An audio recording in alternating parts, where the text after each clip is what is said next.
think, I have, since you mentioned listening, and I've known you now, for almost 10 years, in different contexts.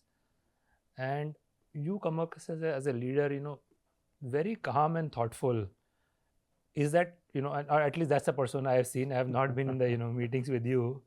What is your persona inside the office? You as a CEO, what are the different sides of you people are able to see?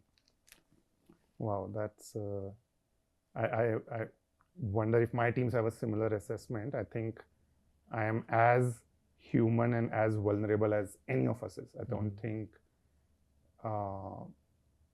there is one specific persona. I think, but typically I would, if I were to describe myself, I think my colleagues would have seen about 2 to 3 different archetypes. I think one is this, they would describe this passionate operator who loves to get hands dirty, who is willing to get in the details, ask a lot of input level questions, sometimes unreasonably so, but that kind of comes from having the privilege to build this business grounds up. I think I was privileged to be in a company which is so transformational in a geography like India, which is incredibly complex, and building a business which is fundamentally a bits and atoms business.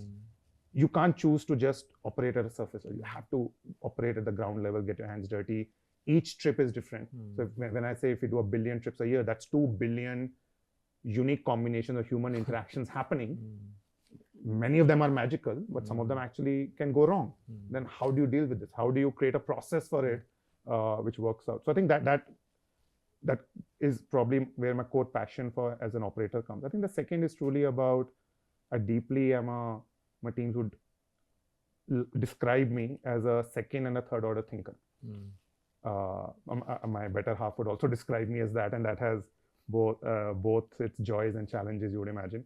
I like to think that if we do something, whenever we take a decision, take the time, especially if it's a one-way door call, to think through multiple angles which could play out from there on. Because again, we are in as much in a technology business as in the human business, and the impact of those choices on individuals. Hey, we change a specific logic in which we are trying to solve for driver earnings.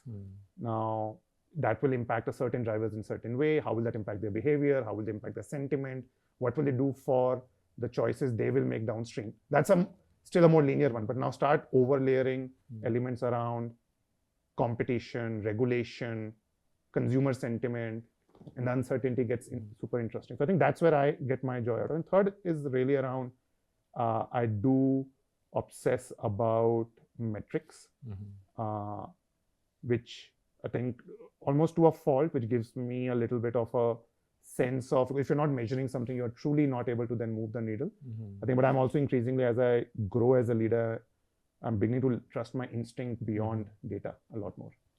No, that's excellent. I think some very powerful thoughts in there, passionate operator. I love that phrase. And I think, I would, I hope then we see a lot more of that all around.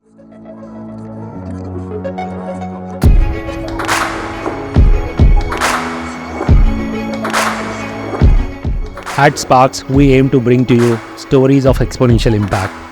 We share in-depth analysis of what goes behind success stories. If you find our conversations interesting, you can join us by subscribing to our YouTube channel. You can also listen to SparX on Spotify, Apple Podcast, or any other audio platform of your choice. If you have any suggestions on who we should invite or what topics we need to cover, just let us know in the comments. We are always listening, looking for ways to improve, and keep getting better as we go along.